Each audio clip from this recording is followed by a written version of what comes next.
ലോകത്തിലെ ഏറ്റവും വലുപ്പമുള്ള ജീവിയാണ് നീലത്തിമിംഗലം. എന്നാൽ ഇന്ന് ലോകത്ത് ജീവനോടെയുള്ളവയിൽ ഏറ്റവും വലുത് നീലത്തിമിംഗലമല്ല, പകരം ഒരു വമ്പൻ ജെല്ലി ഫിഷാണ് ഈ റെക്കോർഡിന് ഉടമ. മറൈൻ ബയോളജി എന്ന സയൻസ് പ്രസിദ്ധീകരണത്തിൽ ലോകത്തിൽ ഏറ്റവും വലുപ്പമുള്ള ജീവിയായി കണ്ടെത്തിയിരിക്കുന്നത് ലയൺസ്മെൻ ജെല്ലി ഫിഷ് എന്ന ജീവിയെയാണ്.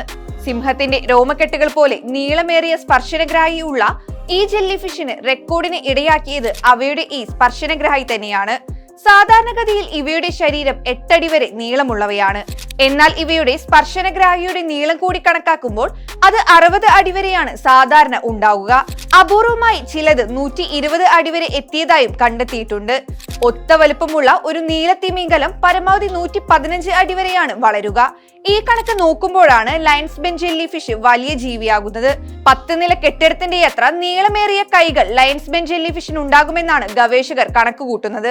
വാർദ്ധക്യമെത്തുകയോ അല്ലെങ്കിൽ അസുഖം ബാധിക്കുകയോ ചെയ്ത് മരണമടുത്തെന്ന് തോന്നിയാൽ അപ്പോൾ തന്നെ തിരികെ ശൈശവാവസ്ഥയിലേക്ക് മടങ്ങാനുള്ള കഴിവാണ് ഇവയെ ചിരഞ്ജീവികളാക്കുന്നത്. പൂർണ്ണ വളർച്ചയെത്തിയ കോശങ്ങളെ തിരികെ വളർച്ചയെത്താത്ത കോശങ്ങളാക്കി മാറ്റാൻ ഇവയ്ക്ക് സാധിക്കും.